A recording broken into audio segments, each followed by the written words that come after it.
The list I'm about to make is not going to be in any particular order. What I am going to do is make a chart breaking down where these supplements might best fit based on your goal. The first item, greens. It's a broad category. Many supplement companies have this option in their catalog.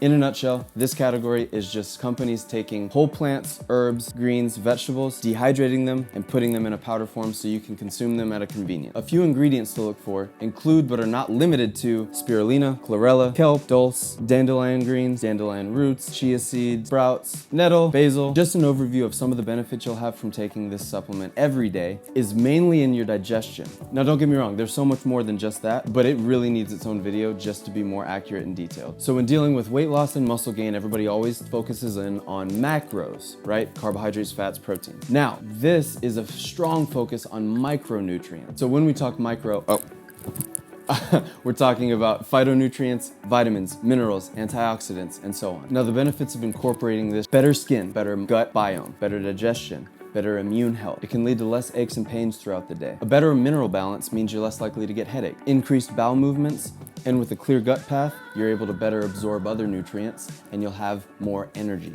Now, I've seen many videos talk about this and they say that it helps cleanse and clean your organs, clean your blood, and that's not exactly the whole truth. Your body is intelligent and resourceful all on its own, and your organs are like filtration systems. Now, just like any other machine, there needs to be upkeep, maintenance, if you will. All the constituents within the herbs, greens, and plants are allowing your organs to be the filters, to be the cleansers, to make them properly function. So when you see marketing jargon like cleansing tea or this herb will cleanse your liver, cleanse your kidney, what it really means is it's providing your liver and kidneys and all the other things so they can do the work that the products claim to do. For the chart, we'll call it a definite positive for the health. We could say it's a positive for muscle building because if you got the proper micronutrients, you have better recovery, right? And now it is a stretch, but we could say that it has a positive effect on weight loss too, because with better digestion comes better energy, which means you might potentially be burning more calories through the day because you're less lethargic. But we'll call it a neutral to be fair. The next category is protein. Now, it's painfully obvious that protein helps with muscle building, so we'll go ahead and put a green check mark and not even talk about it because it's been done before. But as for the health benefits of protein, once digested and broken down into the amino acids that protein is comprised of, many of those aminos have a critical role in the functions within other systems in the body. Now, in your central nervous system and your brain, amino acids play a crucial role, as many of them are precursors to neurotransmitters. That just means better mental health. Now, besides this brain, amino acids play a role in your second brain, your gut. Whether it's feeding the growth of good bacteria or building the integrity of your intestinal tract, protein is a factor. So green check in health. Now, of all the supplements, there's not many I'd say get a full green check in the weight loss category. Protein is the exception. Not only is protein more satiating, meaning the more protein you have, the more full you feel, protein also has a higher thermic effect than other macronutrients. That just means it takes more calories to digest protein. In the long term, as you build more muscle over the years, this increases your basal metabolic rate, how many calories you burn sitting in a chair all day doing nothing. So protein checks all three. Now, I will point out, I don't like to use whey or casein protein because I prefer to stay away from dairy. So I use plant protein or egg white protein. Do what you will with that information. I can say, however, with some confidence that most people don't digest dairy the best. But that's not to say I want to demonize any food group, so we'll move on. Oh yeah, one way to tell if you have a good protein or not is subtract the number of grams in your scoop from the number of protein. Now, this is 27 grams of substance, and in that is 20 grams of protein. So now there's only 7 grams of what the hell is that? And a 7-gram difference is actually not that bad because it does take material to flavor the protein. But be cautious, there are proteins that have a 20 to 40 gram difference. So there'll be 20 grams of protein and potentially 40 or 50 grams of substance. That's questionable. The next one is omega-3 fatty acids. The benefits include, but are not limited to, brain health, joint health, skin health, hair health, benefit to your endocrine system, your hormones. Did I say joints? Now, what I have here is sourced from algae or krill. You can also get it from mackerel, salmon, or cod liver oil too. Vegan options that I prefer other than algae oil include chia seed oil and hemp seed oil. Many people like flax, however, that's not one of my choices. It will not be in my cabinet. To the chart! Definitely gets a health check. I would say it's neutral for weight loss. Many people think that there are some oils that can magically help you lose weight, like CLA, safflower oil. I don't think the research supports that, and I think the calories in, calories out matters way more than taking fish oil when it comes to weight loss. As for muscle growth, if you would have asked me 5 years ago, I would have said not at all. But recently, it seems like there's a lot of research coming out to show that it might support muscle growth. However, I haven't dove into it enough to give it a proper opinion, so for now, I will put it at a neutral pending. Now the next one is probiotic. Now I've already talked about gut health many times in this video, but probiotics, or good bacteria, is a foundational thing when it comes to good gut health. What this means for you and your family is better digestion, better immune health, and when I said your gut was your second brain, I meant it. Many of the neurotransmitters, your feel-good hormones, are actually produced in the gut. There was a study that found that serotonin was nearly 90% produced in your gut. So next time you have a loved one that's a little irritable, ask them if they've taken a poop today, because maybe that's why. So referring to the chart, definitely a health positive. And as for muscle growth and weight loss, I would say neutral. You could make the argument that if you have better digestion, you're absorbing your nutrients better, you feel better, so you're more likely to push harder in the gym, you're more likely to move more, but that's a reach. And I would just say at the very least, it is not harmful. And the next one, our good friend creatine. This has been around for decades and almost has a rap sheet. There is so much misinformation about creatine. We'll break it down simply. Are my kidneys gonna explode if I take it? No. Are my muscles gonna be as big as yours if I take it? No. Am I gonna get fat and bloated if I take it? No and no. Will my girlfriend break up with me if I take it? No. Creatine is just a compound made up of amino acids. It's playing a role in your body right now as we speak, even if you've never taken it in a supplement. It's also in many meats that most people consume daily. Some of the muscular benefits you'll experience from creatine: your energy output or strength right before the gym. You're not gonna lift 20 more pounds just because you took it, but over time it can improve strength. It does have an effect with water, but intramuscular hydration, so think recovery. Now as for creatine's effect on health, I'm gonna go with positive. Some studies show that it prevents neurodegenerative diseases. So that means Alzheimer's or dementia. One study in particular was done by Life Extension, and I'll link that below so you can check that out. Now creatine's effect on somebody's weight loss does get a little muddy. One of the myths circulating that I've heard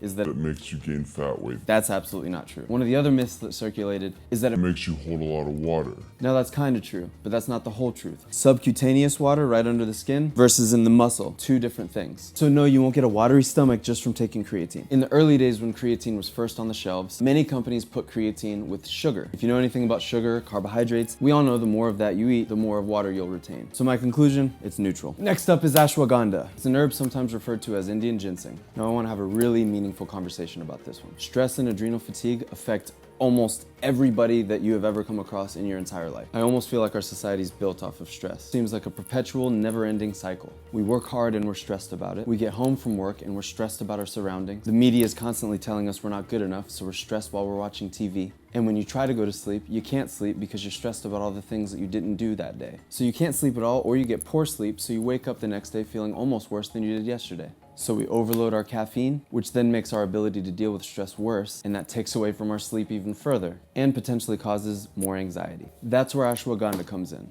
While it won't magically cure your stress, what it does is it allows your body to deal with stress better. Not only that, it's great for your adrenal health to help balance out cortisol. Furthermore, it even can change your brain chemistry to allow you to need less caffeine over time to feel the same effect. Because of how much ashwagandha actually helps your body balance, I'm giving it a check in all three categories. Health is an obvious one, but when it comes to muscle growth, what is one of the most fundamental things you have to have in order for muscles to grow and repair? Proper sleep. If your adrenals are balanced, if you're feeling less stressed through the day, you will get a better sleep, which will in turn lead you to have better gains. The same can be said for weight loss. It's just a tool to put a stop to the perpetual cycle. Getting better sleep, you're less stressed, you're more likely to go exercise. You get more exercise, you're burning more calories. And now that you're less stressed, you're less likely to stress eat. All this leading to a net difference of higher calories burned and less calories consumed. And that's the formula for weight loss. This will not directly cause you to lose weight, but it's definitely part of the cycle. Now, the potential testosterone benefits from ashwagandha does get an honorable mention. There have been human clinical studies on ashwagandha and its effect on a positive testosterone balance. That's why many herbal testosterone boosters these days will have ashwagandha in the mix. Don't come at me at the comments, bro. I'm not saying all test boosters work. I'm not saying this is the holy grail. All I'm saying is there's enough evidence to say that it's noteworthy, that it might be a positive. That's all. Calm down, keyboard warriors.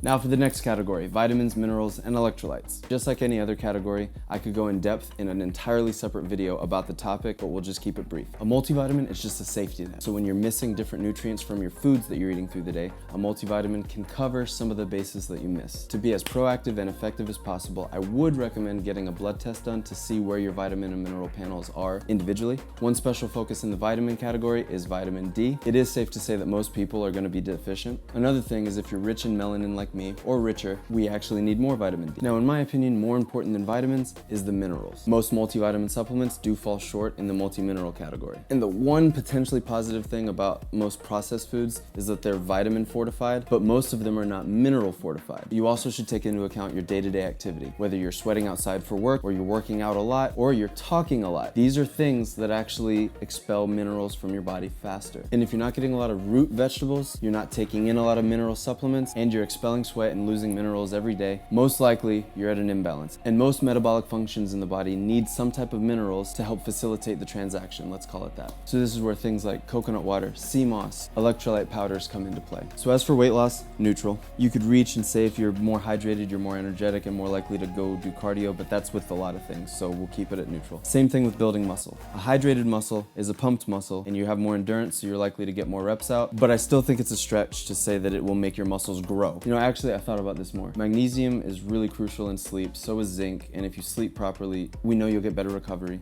A hydrated muscle is a more recovered muscle. You know what, actually, I take it back. I think that it is positive, and definitely health positive. And I guess if we related it to sleep, it would help with weight loss too, because a better sleep will lead to better weight loss over time. So it hits all three for sure. Next, we have enzyme. Now, if you've followed bodybuilding lately, you'll know all the rampant health issues that are surrounding that subject. Now, there's obvious health issues when it comes to that, but we're gonna stick to the food. Overconsumption of food is not healthy, even if it's good macros or you look great. Too many professional bodybuilders talk openly about how poor their digestion is. Appetite's absolutely terrible. You know, I was like throwing up like even more than I do right now. That and then my digestion was terrible. I'm about 205 pounds, fairly lean, maybe 12% body fat. I am not anywhere near most of the sizes of most professional bodybuilders today, so I'm not comparing my size. However, for the last 3 years, I have been eating consistently 5 to 6 protein-rich meals a day, not missing a meal pretty much. And I'll tell you, between all the fiber and nutrients I ingest, between all the enzymes that I take with each meal, I have never had a digestive issue to this date. If I'm being completely transparent, I haven't missed a bowel movement twice a day, 3 times a day since then, unless I have cheese, which I try not to do really ever, but I'll miss that. And I don't even get so much as a stomach ache, ever. I'm not saying that's all supplements. I choose my food very carefully and I eat very, very clean, but I give props where props are due. Enzymes absolutely help. So, and probiotics, going back to that. Now, does it help with muscle? I would say long-term, yes, only because after 10 to 20 years of bodybuilding and you have proper digestion and you can still consume food, that plays a role in how much you can grow, is how much food you can eat, right? Health, definitely, better digestion leads to an overall better you. And as for weight loss, I would say it's neutral. The final thing on my list is a pump product. This one's specific to me. When I'm in the gym and I see vascularity, I see a pump, I am encouraged to keep going, and I will always get more reps in if I can see a pump. And it's hard to argue that the more you push, the more you grow. Now, the reason why I say pump instead of pre-workout is because I truly like to keep caffeine to a minimum. I'm not saying I never have it, especially towards the end of the day. I don't want to interrupt my sleep too much. So if it's 5, 6, 8 o'clock and I'm just now getting to the gym, I avoid heavy amounts of caffeine. Sometimes I'll put green tea in there or a mild pre-workout, like a half a scoop, but I will always use pump. No matter what time of the day, no matter what body part, pump is in there. For those of you new to the gym, new to lifting, pump is just ingredients that help with blood flow, nitric oxide production. So arginine, citrulline, grapeseed, norvaline, agmatine, these are things that allow for your blood to be circulated a little better. Better pump. Do I have a vein in my calf yet? Every now and again it comes out. I don't know if you can see it. I train legs, I promise.